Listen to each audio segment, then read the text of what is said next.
So I just want to be able to match the two, because if you say it did not realize its budgeted on-source revenue, and then coupled with delays in exchequer releases, that doesn't really, those two don't add up. We may need to think about whatever action we take in those lines, because the PFM Act puts in a personal liability to the CC Finance in terms of a fiduciary duty. So maybe when we retreat to write a report, some of the recommendation might be that since this matter is unresolved, we then have a sitting to determine who to invite, and they will come in as a witness. But because the governor is the one who is a sitting governor, even if we were to invite a former governor and the CC and anyone else, they will come in as witnesses. But the person who will still take oath will be the sitting governor. On-source revenue. This, of course, coupled with delays on exchequer releases, hence the under-expenditure is indicated by the auditors.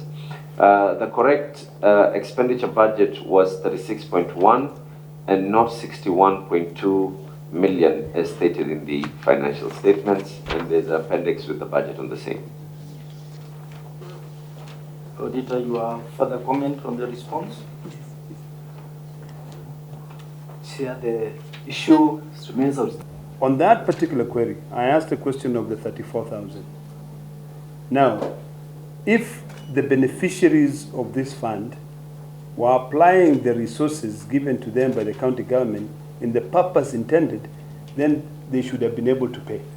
The Act itself, if you read section 19, it says any beneficiary who diverts loans, funds to other activities other than approval shall be blacklisted.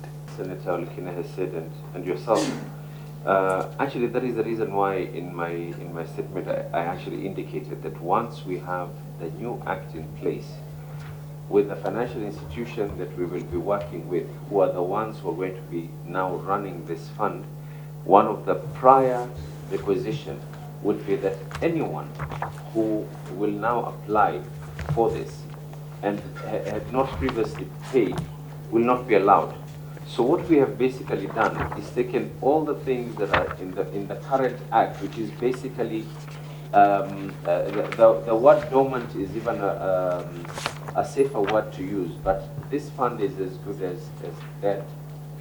What we are doing is we have a whole new Act that is repealing this. And the process of repealing this particular Act is we have considered the issues that were raised by the control of budgets. We have considered the issues that have been raised by the Auditor General.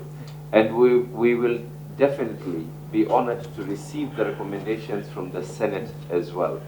But as it stands with this particular one, that has already passed through our county executive. It is currently ongoing with our own source, with our own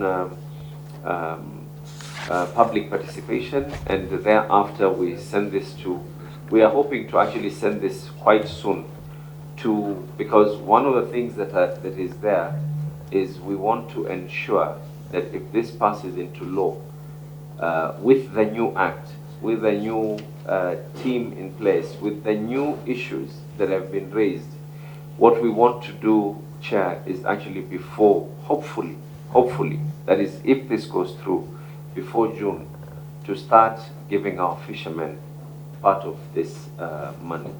And that will include a whole thing, charade from people being trained in financial literacy, people giving their guarantees through the financial institutions. Our role as a county government is to guarantee this money, and after we've guaranteed this money, our role is not to try and actually start knocking on doors. It is very, very difficult for any, by the way, not just Mombasa.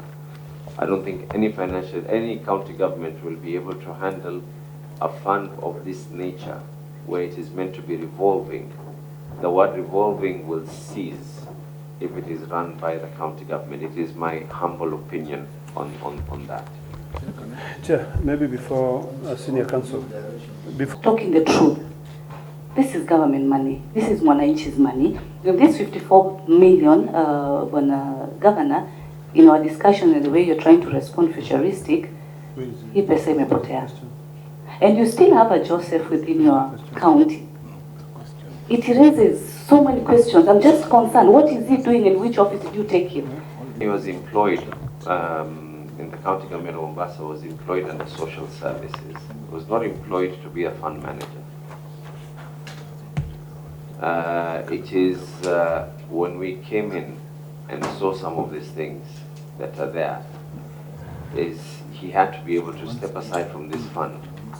And the reason why we were not going to activate this fund in any way whatsoever, is until we are able to find out, one, possibility of recovering of this fund, two, equally trying to be able to see how we can ensure that we do not put in money in a sinking hall. Through the Senator, chair, you're asking me... where is Joseph working right now? What is he doing? What is his role? Just order. You know you are supposed to address the chair, not the witness directly. Yeah.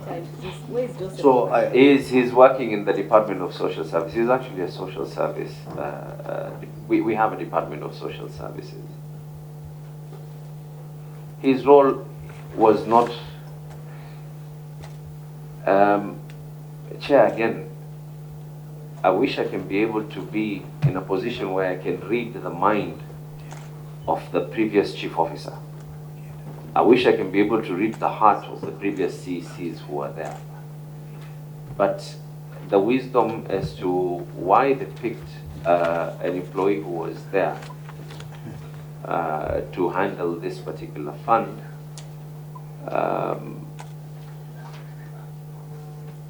when I had a conversation with him, he as well was not aware why he was actually just picked. And the only reason why they picked him is because the fund was domiciled